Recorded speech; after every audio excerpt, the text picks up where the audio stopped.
72 वर्षात चाळीसगाव काय पाहिलं तुम्ही?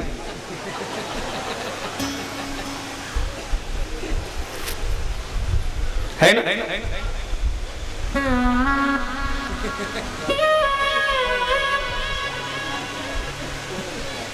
नारायणाला असंच हसू आलं जसं तुम्हाला आता हसू येत आहे. नारायण तर गरुडा काय प्रश्न आहे? यमपुरीची रचना माझ्या नयनानं दिसायची की अरे जरी इतक्या वर्षापासून आपण चाळीसगावला राहतोय पण तिथे फक्त पापी लोकांना गुन्हेगारांना कोंडलं जातं. तिथे आपला जाण्याचा काही प्रश्न, त्याच्यामुळे आपण काही ते डोळ्याने पाहिलं नाही बा. गरुड म्हणतात देवा मग माझ्या डोळ्याने ते कधी बघितलं नाही, पण पोलीस स्टेशन मध्ये कशा प्रकारे कैदी ठेवले जातात, त्यांची व्यवस्था कशी आहे, त्यांना खायला काय दिलं जातं, त्यांना पिण्याला काय दिलं जातं, त्यांना काही मारझोड केली जाते का, काही शिक्षा केली जाते का,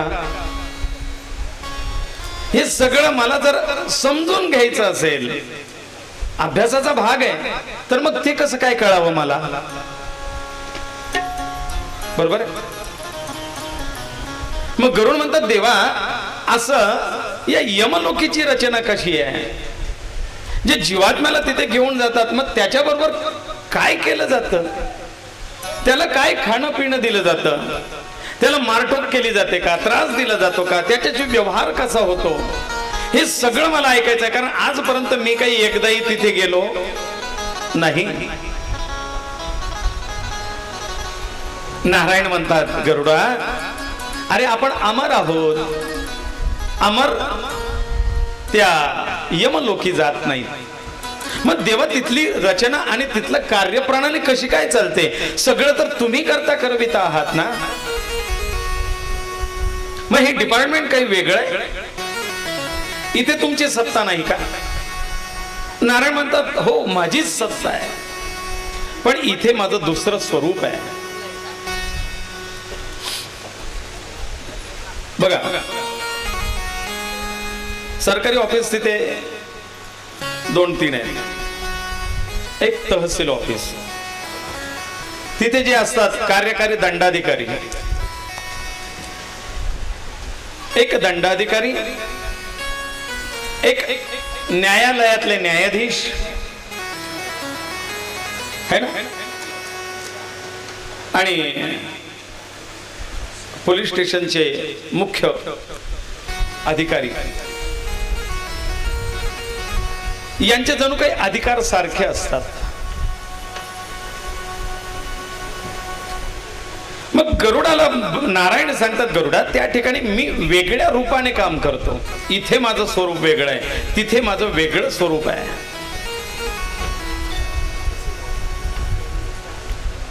देवा जरा विस्ताराने सांगा, हे लक्षात नाहीये.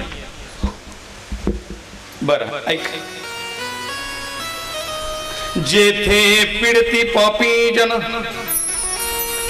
जेथे नाही माझे गमन, या हेतूने तुम्हा लागून प्रभो प्रश्न करीत असे. तिथे माझं गमन नाही, मी कधी गेलो नाही, कधी बघितलं नाही, म्हणून नारायण तुम्हाला प्रश्न करतोय, मला त्याबद्दल जरा सांगा. अधुना श्रोतृमिच्छामि यम मार्ग भयंकरम.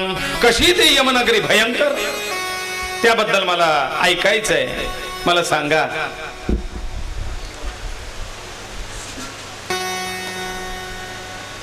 गरुडा तिथे फक्त मृत्यू लोकातल्या मर्त्य लोकांना नेण्याकरता बनवलं गेलेलं हे यमलोक आहे. त्यांना डायरेक्ट स्वर्गात नेता येत नाही, त्यांना डायरेक्ट वैकुंठात आणता येत नाही. मग मधलं स्टेशन म्हणून त्याला यमलोक असं नाव दिलं गेलेलं आहे. इथे स्वर्गातले लोक नेले जात नाही, वैकुंठातले नेले जात नाही, इथे फक्त मर्त्य लोकातले, मृत्यू लोकातले म्हणजे भूतलावरच्या जीवांना जिथे नेलं जातं त्याला यमलोक असं म्हणतात. अगावैनतेया भगवंता एके सर्व यथार्थता. ऐक मी सांगतोय तुला, लक्ष दे. जे त्वा कुसले कश्यप सुता, ते तत्वता तुझ कथितो. मी तुला सांगतोय कश्यप सुता कश्यप ऋषींचा पुत्र आहे गरुड. सांगतो म्हणले ऐक, पहिली गोष्ट एक लक्षात ठेव, तिथे फक्त मृत्यू लोकातल्या जीवाला नेलं जातं आणि मृत्यू लोक म्हणजे हे भूलोक पृथ्वीलोक. इथे सुख आहे, दुःख आहे, जन्म आहे, मृत्यू आहे.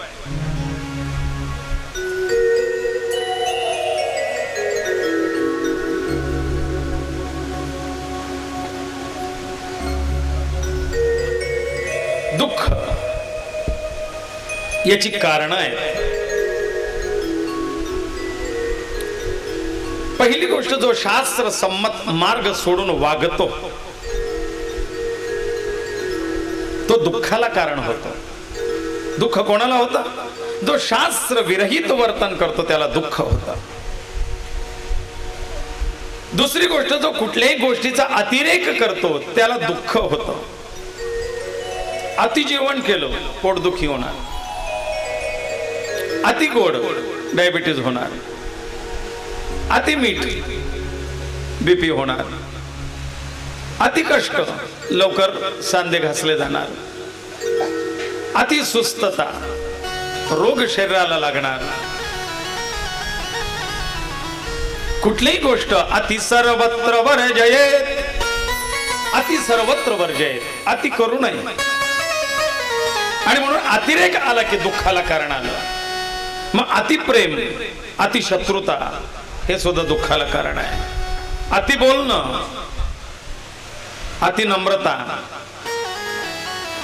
अति कोपता कार्य जाते लयाला, अति नम्रता पात्र होते भीतीला, अति कार्य ते कोणतेही नसावे,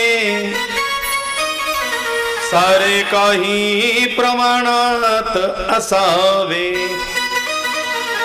आणि म्हणून अति दुःखाला कारण होतं. तिसरी गोष्ट जी आपली नाही ती बळजबरीने मिळवण्याचा केला गेलेला प्रयत्न म्हणजे दुःखाला कारण आहे. सतत त्याच्याबद्दलचा विचार, अजून मला मिळालं नाही, हे कसं मिळेल.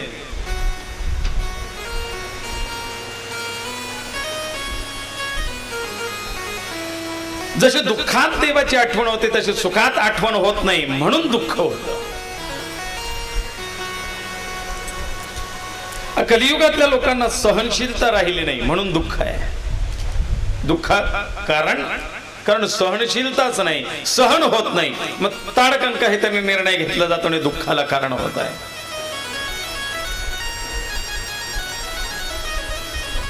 काहींनी सांगितलं पापाची भीती कलियुगात राहिली नाही म्हणून दुःख आहे. जिथे पापाची भीती, पाप भीरूपणा होता तर दुःखाला कारण नव्हतं. माणूस सरळ चालायचा, धर्म मार्गाने वागायचा. काहींनी सांगितलं वाढलेल्या इच्छा म्हणजे दुःखाला कारण आहे. त्याच्यात समाधानी नाही राहता येत आहे. मग इच्छा वाढल्यामुळे त्या पूर्ण करण्याकरता धडपड वाढली आणि दुःख ओढवून घेतले.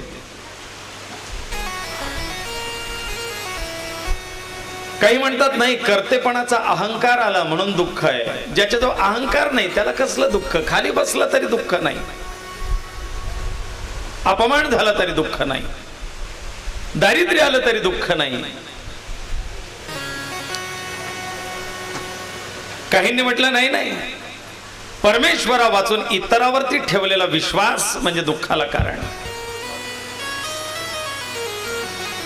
ज्याला ईश्वरावरती विश्वास नाही, नको त्या गोष्टीकडे बलता चलता धावतोय आणि दुःख ओढवून घेतोय. आणि कोणीतरी सांगितलंय या देहाचं मोल विसरला म्हणून दुःख आहे. मग गरुडा, या देहाचं मोल ते काय? देहाची किंमत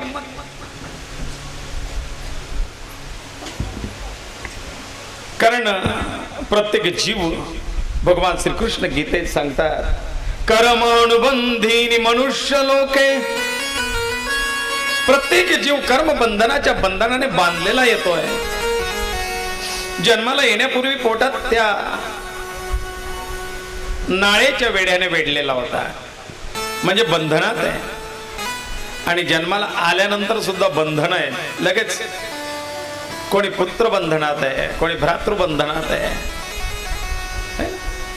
नात्याची बंधन आहे, कर्माची बंधन आहे.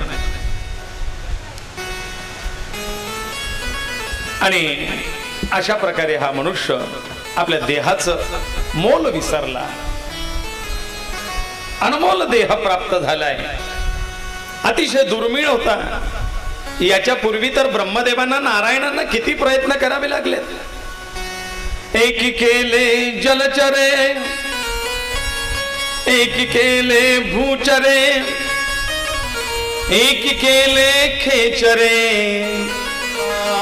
चरित केले की. भूचर, जलचर, खेचर, चराचर सृष्टी ज्या नारायणाच्या आज्ञेने आणि ब्रह्मदेवाने निर्माण केली. या सृष्टीमध्ये काय फक्त मनुष्य एकमेव तेवढाच आहे? नाही. याने आधी फेल मॉडेल तयार केले.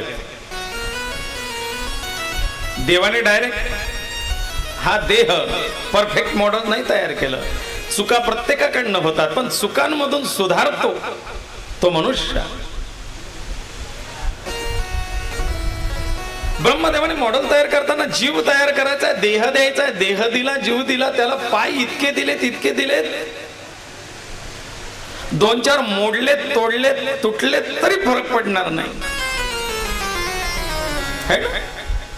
कोण? गोम. नारायणांना दाखवला, देवा अशी जीवसृष्टी चालेल. देव म्हणले छान आहे, प्रयत्न चांगला आहे, पण एवढे पाय गरज नाही ना इतक्याची, कमी कर. करता करता 6 पायाचा प्राणी तयार केला, 8 पायाचा. आहे की नाही? 8 पायाच्या कोळी आहे, भिंगोटा आहे, ऑक्टोपस आदी 8 पाय आहेत त्यांना. देवाला दाखवलं. देव म्हणतात आणखीन कमी करता आलं तर बघ. 6 पायाचा केला, माशी, मुंगी आदी. देव म्हणले एवढेही नको ठेवू, एक्स्ट्रा ऍक्सेसरीज कमी द्यावा कंपनीने, घाट्यात जाते कंपनी, कमी कर. 4 पाय ठेवलेत. देव म्हणले हे योग्य आहे, पण आणखीन कमी करता आलं तर कंपनीचा फायदा कर. ब्रह्मदेवाने 2 ठेवलेत. देव म्हणले 2 उत्तम. काही कमी करता येतं का बघा. तेही कमी करून बघितलेत. बिना पायाचा प्राणी बघितलेत ना आपण. गांडूळ आहेत, शिदोड आहेत, साप आहेत, आळी, बरेच असे बिगर पायाचे प्राणी आहेत. देव म्हणले नको, एकदमच ते साप सपाट काही बरं वाटत नाही, पण 2 वरती धकत आहे. 2 ठेव. हे मॉडेल 2 पाय बाजूला लिहून ठेवले. बरं डोक्याचं काय? मग म्हणले देवा हार्ड डिस्क पूर्ण टाकतो. जम्बो सीपीयू काय होतं ते पूर्वी कॉम्प्युटरला जोडायचे नाही.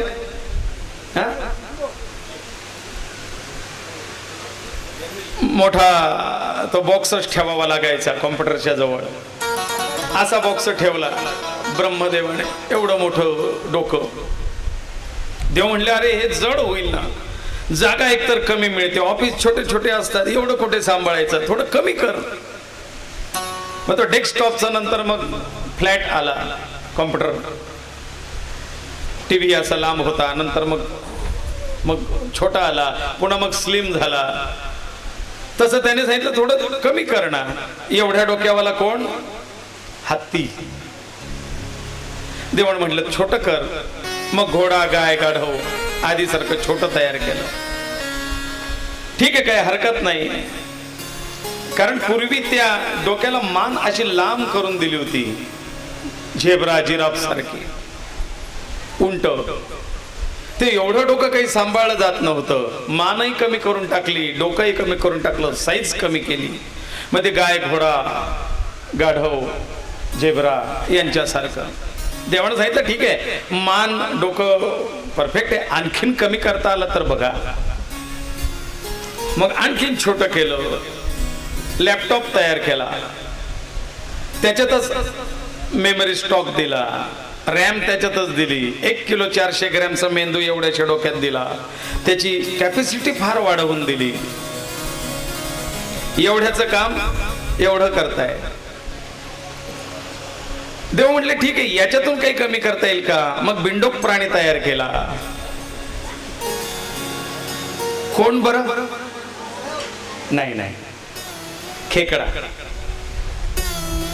डोक्याचा भाग त्याला नाहीये, त्याला धडालाच डोळे, धडालाच तोंड, धडालाच हात असे.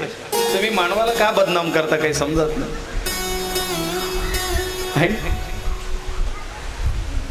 मानव ही देवाची सर्वांग सुंदर निर्मिती आहे. त्या खेकड्याला त्यालाच हात, त्यालाच पाय, त्याच्यावरती डोळे, त्याच्यावरतीच तोंड, फार काटकसर करून टाकली. देवाने म्हटलं नको, असं इतका अन्याय नको आपल्याला. त्याला हात पाय मान वेगळी, छान डोकं हे पाहिजे. आणि हे सगळे डोकं, त्याची मान, त्याचे हात, त्याचे पाय, ही अवस्था, हे सगळं तयार करून एक देह तयार केला. याच्याही आधी देवाने 2 पायाचा जीव निर्माण केला. कोण माहिती आहे? आता मानवाचं नाव नाही घेणार परत. माणूस, चिमणी, कावळे, मोर, कोंबड्या हे पण 2 पायाचे. मग ह्या सगळ्यांचे चांगले गुण आणि चांगल्या देहाची रचना हे सगळं जमा करता करता भगवंताने परिपूर्ण देह तयार केला, आणि तो म्हणजे मनुष्य देह. त्याच्याकरता फार फेल मॉडेल खावे लागले देवाला. हे सगळे त्याच्यात काहीतरी कमी आहेतच, पण आता कुठलीही कमी न ठेवता एक परफेक्ट मॉडेल तयार केला, आणि तो म्हणजे मनुष्य. दुर्लभो मनुष्यो देहो, दुर्लभ असा मनुष्य देह दिला आहे. नारायण जो उभं केलं देवा, डोक्याच्या केसापासून पायाच्या नखापर्यंत सगळं परफेक्ट दिलंय. एक अणुरेणू, एक केस इकडचा तिकडे नको, थोडीशी इथलं शेंडा असं उचकलेला असलं तरी मॉडेल फेल.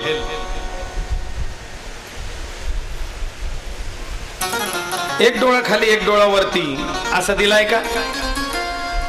कान सुद्धा किती परफेक्ट दिलेत, मोजून मापून.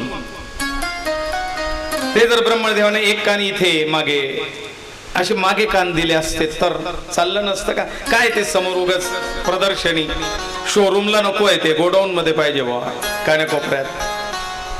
पण देवाने एवढा विचार केला की पुढे चालून हा मोबाईल आणि टीव्ही पाहून पाहून डोळे खराब करेल, याला चष्मा लावायला, दांड्या अडकवायला काहीतरी खोट्या पाहिजे, म्हणून ते कान असे बरोबर डोळ्याच्या लाईन मध्येच दिले. एवढं विचारपूर्वक काम आहे देवाचं. बरं, ते 2 दिलेत, एक दिला असता तर चष्मा अडकला नसता. म्हणून ते दोघं दांड्या ठेवायला परफेक्ट पाहिजे. बरं, त्याला आणखीन एक खुंटी पाहिजे खालून सपोर्ट म्हणून, ते नाक वरती करून दिला असे बरोबर त्याच्यावर दांडी ठेवली जाते. कधी आपण असं निवांत बसून विचार करतच नाही का देवाने त्या नाकाचा असा आकार असाच दिला. बरं, हे इथेच देणं गरजेचं होतं का? तो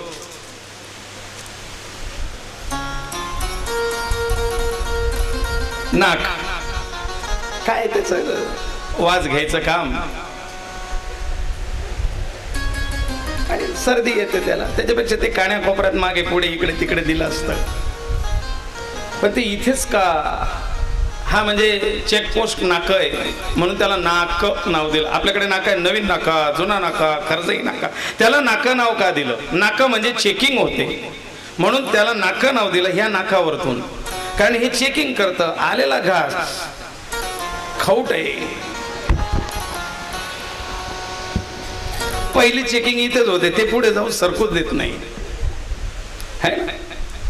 तिथून सरकल्यानंतर मग जिभेचं दुसरं काम सुरू होतं, पण पहिल्यांदा हेच आधी रिजेक्ट. म्हणून ते बरोबर त्याच्यावरतीच दिलंय. त्याचे झरोके असे फार फार विचारपूर्वक आहे. एक हात खाली वरती नाही दिला. हाताची बोट असेल, एक्स्ट्रा ऍसेसरीज. एक डोळा खराब झाला तर दुसऱ्या डोळ्यावरती काम भागेल म्हणून 2 डोळे, एक कान बधीर झालं तर दुसऱ्या कानावरती होईन. 2 कान दिले, 2 हात दिले, 2 पाय दिले, किडण्या 2 देऊन ठेवल्या. खाऊन पिऊन एखादी खराब झाली तर दुसरीवरती काही दिवस काढता आले पाहिजे उपचारापुरते.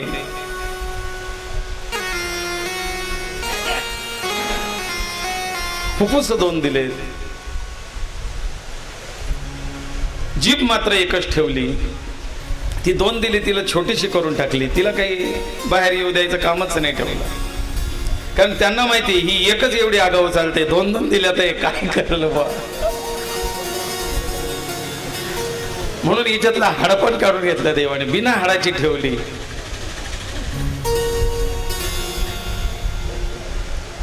जिबली कहीं दंतन से,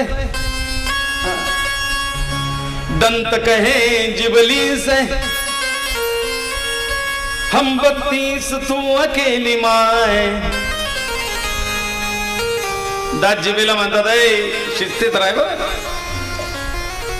आमच्या ताब्यात आहे तू. चारी बाजूने आमचं कडेकोट बंदोबस्त आहे.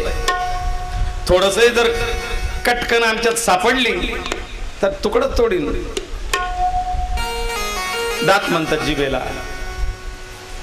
ती आगाऊ आहे, ती शांत बसा. जिबली कहे दंतन से, जिबई दाताला म्हणते, पा तुम्ही माझ्या नादी लागू नका, तुम्ही थोडस तुकडं तोडाल, रक्त काढाल, पण मी जर थोडी वाकडी चालली तुमचे खायचे वांदे होऊन जातील. एक बी राहू देणार नाही तोंडात. एवढा प्रताप आपला आहे म्हणले, आपल्या नादी नका लागेल. म्हणून तिला नरम बिना हाडाचं आणि एकच ठेवलं. एकीला 2 काम, एका कामाला 2 हात, 2 पाय, फक्त चालायला, पाहायला 2 डोळे, पण बोलायला एकच जीभ. एक तत्वनाम दृढ धरी मना. ती एक असा सर्वांग देह, पण याचं मोल विसरला. एक 8 दिवसापूर्वी एक जपाचा कार्यक्रम होता. मंदिरावरती पूजा मांडली, पूजा विधी आटोपला आणि जपाला गुरुजी बसणार. वर्णी द्यायचा कार्यक्रम झाला, ब्राह्मण पूजन झालं. यजमानाने सांगितलं, गुरुजी फराळाचं आणलेलं आहे, फराळ करून घ्या मग जपाला बसा. ठीक आहे, काही हरकत नाही. फराळाला त्यांनी आणलं, बाहेर गावचे आलेले होते बिचारे. फराळाला त्यांनी आणलेलं होतं उपवासाचा चिवडा, राजगिऱ्याचा लाडू आणि शेंगदाण्याची चिक्की. सगळ्यांना दिली. यजमान स्वतः आमच्या बरोबर खायला बसले. जशी चिक्की त्यांनी खाल्ली, गुरुजी गेले म्हणे 20,000. म्हटलं बा एवढे तर काही आम्ही घेतले नाही जपाचे. म्हटलं काय झालं नेमकं? नाही हो, आता परवा दात बसाडला होता म्हणे, एक 20,000चा. तो चिक्कीला चिटकून बाहेर आला म्हणे. 5 रुपयाची चिक्की 20,000ला खाऊन गेली म्हणे बा. म्हटलं का हो, एक दात 20,000चा, मग 32 केवढ्याची? तोही कानाकोपऱ्यातला दात 20,000ला. मुख्य अक्कलदाड. जर याची किंमत एवढी तर डोळ्यांची आजकाल ऑपरेशनलाच लाख 2-2 लाख लागतायत. कानाची, किडनीची, हृदयाची नुसती स्प्रिंग टाकायला 3-3 लाख. आणि हृदय बदली करायचं म्हटलं तर मग एवढा सगळा देह देवाने आपल्याला दिला, त्याचं मोल लोक विसरले. मोल रे मिट्टी मिला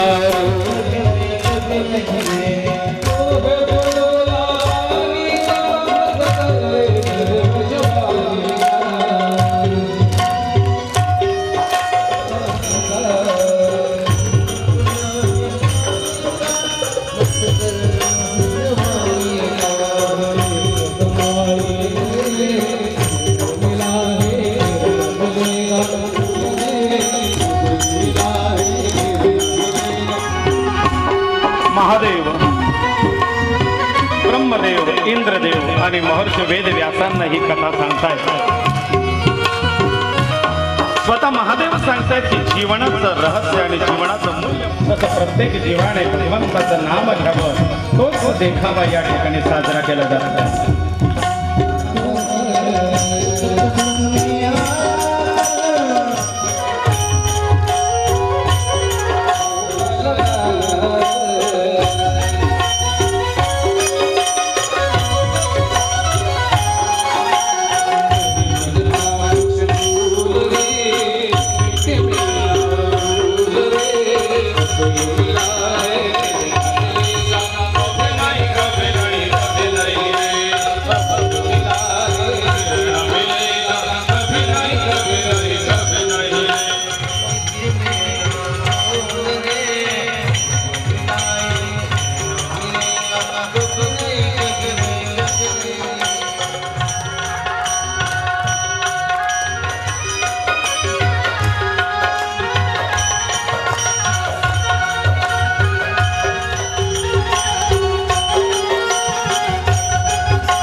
इकडे महादेव ब्रह्मादी देवतांना, सुत महामुनी शौनिकादिकांना ही कथा सांगतायत. सृष्टी निर्मिती करताना पहिले 4 प्रकार, 4 खाणी निर्माण झाल्या, ज्यामधला सर्वश्रेष्ठ जन्म हा मनुष्य जन्म आहे. पहिल्या 4 खाणी जारज, स्वेदज, उद्बीज आणि अंडज या 4 प्रकारात भगवंताने सृष्टी विभागली. जारज म्हणजे आईच्या पोटी जन्म घेणारे जीव, स्वेदज घामातून दमट वातावरणात जन्म घेणारे जीव, उद्बीज बियातून जन्म घेणारे जीव आणि अंडज अंड्यातून जन्म घेणारे जीव. या 4 प्रकारातून सास्ती होणी अस्ति श्रेष्ठ.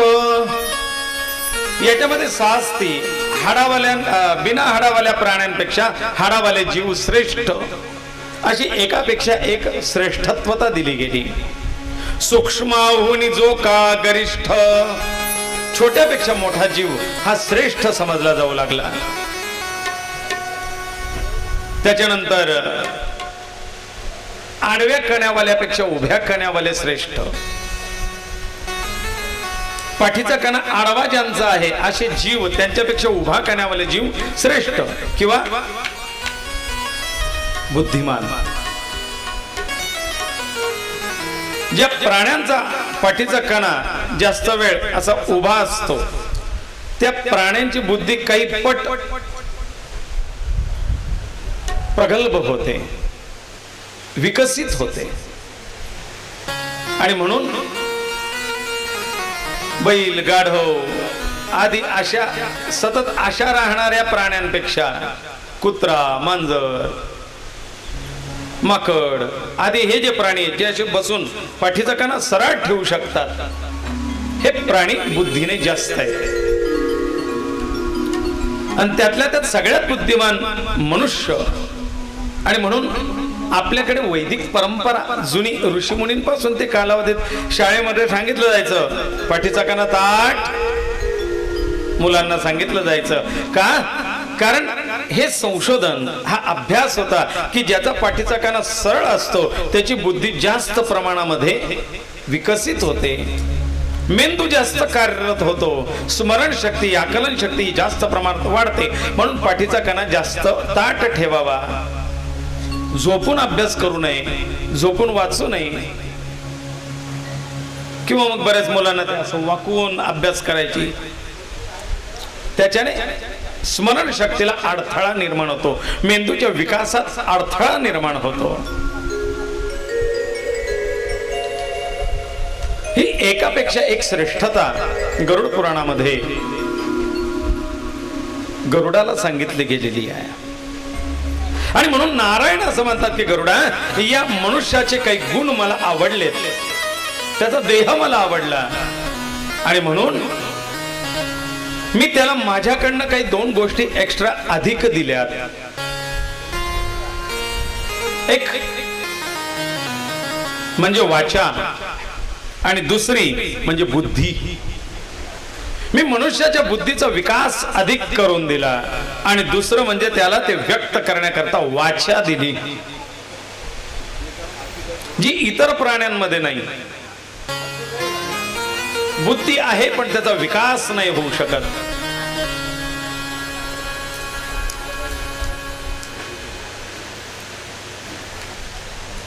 पशु पक्षी प्राणी सूड बुद्धी मनात ठेवू शकत नाही, मागच्या आठवणी मनात ठेवत नाहीत.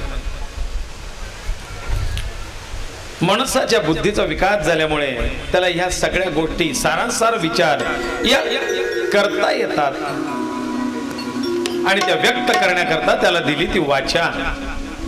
पण भगवंत असं सांगतात की त्या वाचेचा आणि बुद्धीचा सदुपयोग कर, चांगल्या गोष्टीसाठी उपयोग कर. ज्ञानेन हीना पशुभी समान. ज्ञाना वाचून मनुष्य पशु समान आहे. मनुष्य आणि पशु याच्यात फरक काय? माणसाला ज्ञान आहे, पशुला ज्ञान नाही. माणसाला वाचा आहे, पशुला वाचा नाही. सुगमं भगवन नाम जिह्वाच वशवर्तिनी तथापि नरकं याति धिक्ता नराधमान्.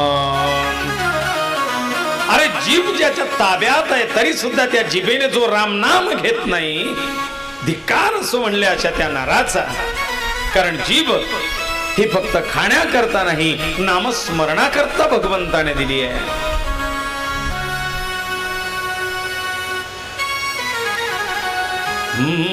छंद नाही नामाचा,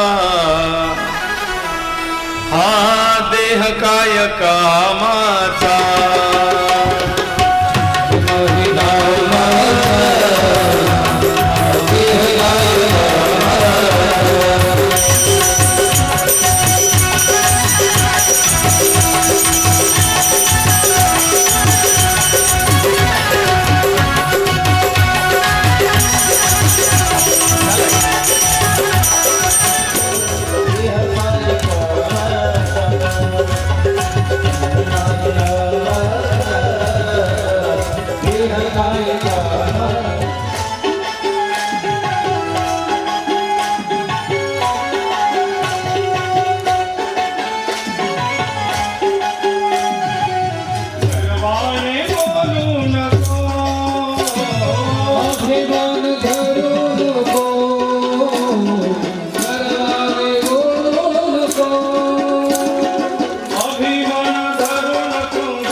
कृष्ण भगवान की जय. अच्छा, जीवात्म्याची कथा अर्थात प्रारंभ होईल. सगळ्या श्रोता वर्गाने कृपया वेळेवरती 4 वाजता हजर राहण्याचा प्रयत्न करा, म्हणजे ठीक वेळेत कथा आरंभ होऊन वेळेत कथा समाप्ती करता येईल. कथेनंतर रोज सुग्रास असं मधुर भोजन आहे. सगळ्यांनी भोजनाचा आनंद घ्यायचा आहे, भोजनाचा लाभ घ्यायचा आहे. 4-5 वर्षांपेक्षा या वर्षी 1.5 पट अधिक बजेट आहे. म्हणजे आचार्य दादांनी पण किराणा बाजार देताना नेहमीपेक्षा 1.5 पट बाजार सांगितला, कारण या वर्षी लागणार आहे. 1.5 पट वाढता बजेट आहे. पहिल्याच दिवशी मंडप शेवटपर्यंत भरलेला आहे. ही या गोष्टीची साक्ष आहे की 3-4 दिवसानंतर एकतर काहीतरी व्यवस्था वाढवावी लागेल, पण ऍडजस्ट करत आपण करू. संख्या पहिल्याच दिवसाला एवढी यांना आचार्य दादांना दृष्टांतच झाला.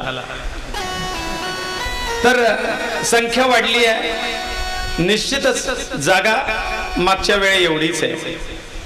त्याच्यामुळे सगळ्यांनी टप्प्याटप्प्याने क्रमाक्रमाने त्या भोजनाचा लाभ घ्या. गर्दी करू नका. भोजन सगळ्यांना आणि सारखंच या ठिकाणी मिळणार आहे. जाण्याची गर्दी सगळ्यांनाच आहे, पण तरी सुद्धा टप्प्याटप्प्याने भोजनाचा लाभ घ्यायचा आहे. अन्न वाया जाऊ देऊ नका, कारण अन्नाचं महत्व काय, अन्नाचं नाही, अन्न. अन्नाचं महत्व सांगायची गरज नाही. अन्न आहे तर अन्न आहे, पण अन्न आणि अन्नदान याचं महात्म्य काय. का या व्यक्तीने 5 वर्षापासून 6 वर्षापासून हे व्रत घेतलं. काय ही व्यक्ती दरवर्षीच्या या कथा आणि एवढं अन्नदानाचं नियोजन करते. काय या व्यक्तीचे 6 वर्षापासून अविरत अन्नदानाचे डबे चालू आहेत गोरगरिबांना, आजारी रुग्णांना, दिन दुबळ्यांना, अनाथांना आणि धर्म प्रचार करणाऱ्या या बालकांना. का अन्नदान करण्याची इच्छा या व्यक्तीला एवढी होते. तर अण्णांनी काकूंच्या वेळेला हीच कथा ऐकली आणि त्यांच्या जीवनात एक परिवर्तन झालं. ते परिवर्तन आपण सगळे पाहत आहोत. मला अण्णांचा आता मागच्या महिन्यात गंगापूजन सोहळा संपन्न झाला. वास्तू नवचंडीने गंगापूजन, तुलादान, कमीत कमी 4000 लोकांचं नियोजन होतं. एवढा अफाट खर्च झाल्यानंतर सुद्धा दुसऱ्याच महिन्यात या कथेचं आणि कथेच्या निमित्ताने रोजच्या अन्नदानाचं नियोजन तेवढ्याच आनंदाने, उत्साहाने आणि मोठ्यापणाने त्या व्यक्तीने केलंय. असं कसूर नाही गुरुजी की मागच्या महिन्यात 4000 लोकांचं झालं, या महिन्यात आपण एकच दिवस शेवटच्या दिवशी अन्नदान ठेवलं तर चालणार नाही का. नाही. काल परवाच्या दिवशी नियोजनाकरता धर्माबा, अण्णा, मी आणि येवले साहेब वगैरे आम्ही मंडपाची पाहणी करत होतो. त्यावेळेला आबा म्हटलं मंडप मोठा झाला पण गर्दी आवरता गेली पाहिजे. आणि काही मंडळी कथेला येत नाहीत, पण शेवटी निदान भोजनापर्यंत तरी आपली हजेरी लागावी, प्रसाद घ्यावा या निमित्ताने येतात. असू द्या गुरुजी, अण्णा, संख्या वाढली तरी चालेल, कारण या वेळेला बजेट जास्त दिलाय, संख्या जास्त येणार आहे, उपस्थिती जास्त होणार आहे, भाविक श्रोता वाढणार आहे, हा पहिल्यापासून अंदाज आहे. त्यावेळेला अण्णाई आणि आबाई दोघे तेच म्हटले, जो तो ज्याच्या त्याच्या नशिबाने खातोय ते देण्याचं माध्यम आपल्याला म्हणून निवडलंय देवाने, दातृत्व आपलं निवडलंय. नाहीतर पुरामध्ये कित्येकांच्या संपत्ती वाहून गेल्या, काय करू शकले.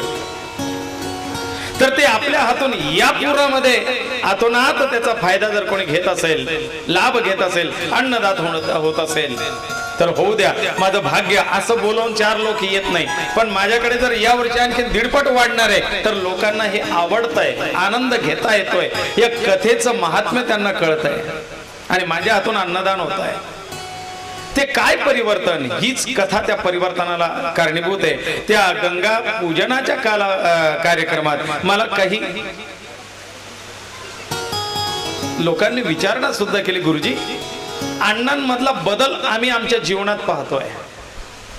पूर्वीचे लक्ष्मणांना शिरोडे आणि आताचे लक्ष्मणांना शिरोडे याच्यात फार बदल आहे. हे काय घडलं, कसं घडलं माहिती नाही, पण बदल निश्चित आहे. काय भगवंताची कृपा. मी म्हटलं त्यांनी जी कथा ऐकली आणि ते परिवर्तन त्यांच्या जीवनात घडलं, ती कथा यावर्षी अण्णांचाच आग्रह होता की गुरुजी मला ही गरुड पुराणाची कथा एकदा सगळ्यांनी ऐकावी अशी माझी इच्छा आहे. आणि मग म्हटलं अण्णा गरुड पुराण म्हटलं तर कोणी येणार नाही,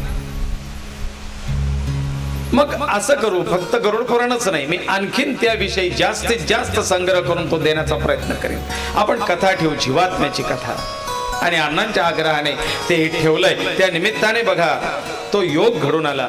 तर सगळ्यांनी त्या अन्नदानाचा, सुग्रास भोजनाचा लाभ घ्या, क्रमाक्रमाने घ्या, घाई गर्दी करू नका. जिथे त्यांची माणसं कमी पडत असतील वाढायला, द्यायला, सेवेला, पात्र उचलायला, तिथे आपण आपलंच घरचं काम आहे असं म्हणून बघा. आपण ऐकलं आज ज्ञान यज्ञ, सेवा यज्ञ, दान यज्ञ, तपोयज्ञ, या गोष्टी आपण नाही करू शकलो तर या कार्यात आपण सहकार्य करावं. त्याचा एक भाग, माळ नाही होऊ शकत पण माळेचा एक मणी तरी होण्याचा प्रयत्न करावा. तो मणी कमी झाला तर माळ निरर्थक ठरते. 107च मणी आहेत, काय माळ आहे, जपाला चालत नाही. त्या माळेचा एक मणी होण्याचा प्रयत्न करावा, त्या कार्यात योगदान आपलं द्यावं. उद्याच्या कथेत आपल्याला ह्याच गोष्टी पाहिजे. एक पंथी पुण्य करावे, आपल्या हातून जेवढं होईल तेवढं पुण्य आणि सत्कर्म करा. पण नाही ते सामर्थ्य नाही. महाराज अण्णांना ते भगवंताने सामर्थ्य दिलं, आमची इच्छा आहे पण नाही आमच्यात ते सामर्थ्य.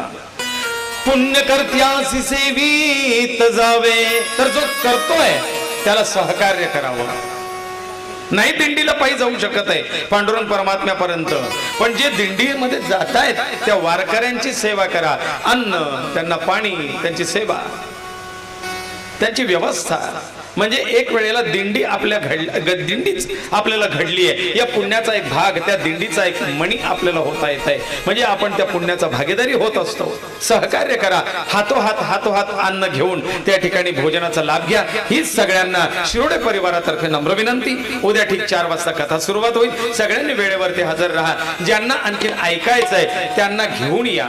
ज्यांच्या घरामध्ये आपण वृद्ध आहेत तर त्या वृद्धांच्या निमित्ताने पुढे मृत्यू जवळ येऊन ठेपलाय, आपण काय करावं, मृत्यू जवळ आलेला असताना जीवाने काय करावं, घरच्या लोकांनी त्याच्या प्रती काय करावं, हे सगळं या कथेत ऐकायला मिळणार आहे. म्हणून अवश्य आशांना सुद्धा सोबत आणा. ज्याला मरणाचा भय आहे त्याने अवश्य ही कथा ऐकावी की मरणापूर्वी मी काय केलं पाहिजे ते ऐकायला मिळेल. सगळ्या शंका याच्यात निरसन होतील. आता आरती होईल आणि भोजन प्रसाद सुरुवात होईल. गोपाल कृष्ण भगवान की जय.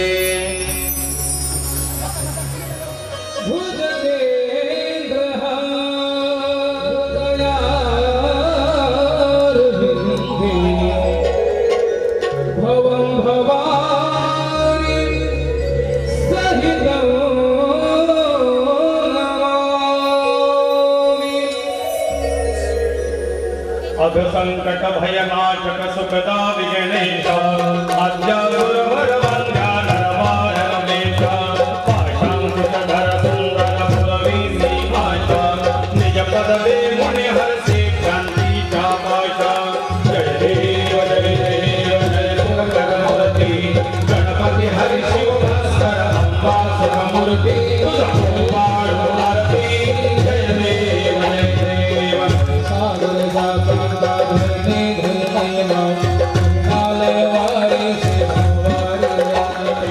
गणपती हरि शिव भास्कर अंबा सुखमूर्ती तुझा वाढ आरती. जय देव जय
आरतीकरणं देवताभिवन्दनं महात्माभिवन्दनं सर्वाभिवन्दनं धनिकटाङ्गणवन्दे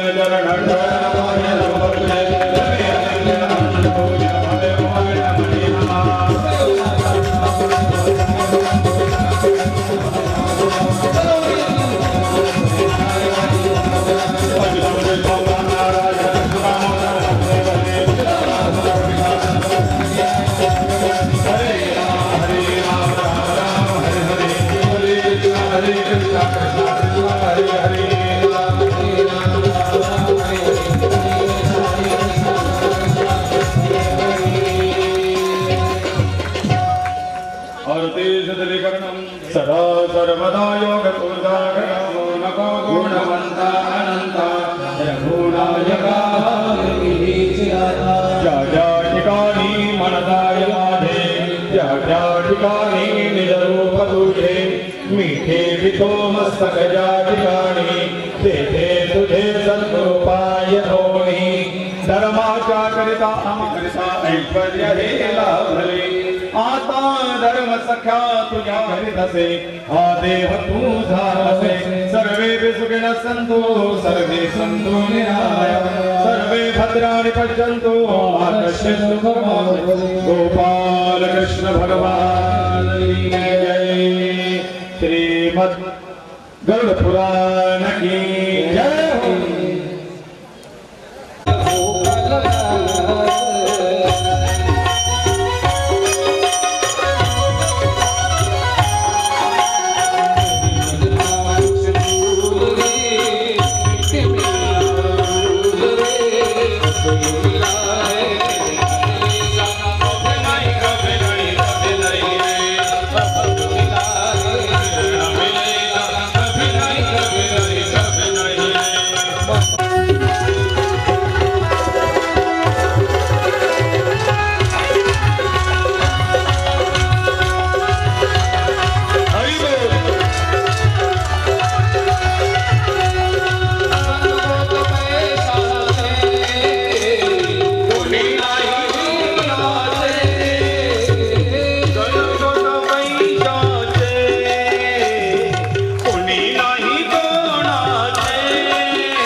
है